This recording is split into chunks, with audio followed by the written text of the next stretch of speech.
শাওন, প্রধান উপদেষ্টা বাসভবন যমুনার পূর্ব পাশে ফোয়ারার সামনে গণজমায়েতের ঘোষণা দিয়েছে এনসিপি। আর এই গণজমায়েতের সর্বশেষ কি তথ্য আপনার কাছে আছে, বিস্তারিত জানাবেন।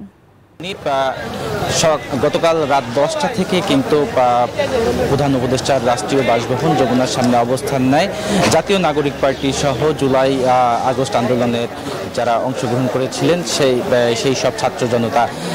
এখন পর্যন্ত আমার কাছে যে তথ্য আছে যে বাদ জুমা অর্থাৎ আজকে শুক্রবার জুমার নামাজের পরে তারা একটি সমাবেশ করতে চায় এনসিপির পক্ষ থেকে। সে উপলক্ষে ইন্টারকন্টিনেন্টাল হোটেলের সামনে একটি অস্থায়ী মঞ্চ করা হয়েছে, কিন্তু এখনও কিন্তু এই প্রধান উপদেষ্টার যে রাষ্ট্রীয় বাসভবন সেই রাষ্ট্রীয় বাসভবনের সামনেই যারা আন্দোলনরত রয়েছেন তারা অবস্থান করছেন।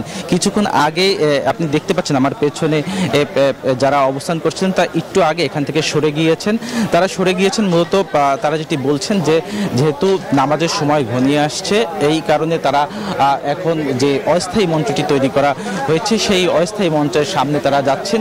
সেখানে তারা জুমার নামাজ আদায় করবেন। জুমার নামাজ আদায় করার পর তারা কিন্তু সেই ফোয়ারার সামনেই অবস্থান করবেন যতক্ষণ না পর্যন্ত তাদের পূর্ব ঘোষিত যে আওয়ামী লীগের নিষিদ্ধের যে সুস্পষ্ট রোডম্যাপ দেওয়ার যে দাবিটি জানিয়েছে অন্তর্বর্তী সরকারের প্রতি, সেই দাবিটি যতক্ষণ পর্যন্ত পূরণ না হচ্ছে ততক্ষণ পর্যন্ত তারা সেখানেই অবস্থান করবেন বলে আমাদেরকে জানিয়েছেন।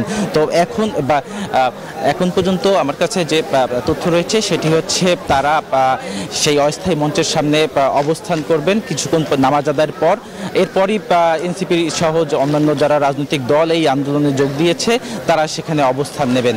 এই ছিল আমার কাছে এখন পর্যন্ত সর্বশেষ সংবাদ। বান্ডেল থাকলে প্রতি সেনমানিতে টাকা বাঁচবে। বিকাশ সেনমানি বান্ডেল কিনে জিতুন প্রতি লেনদেনে।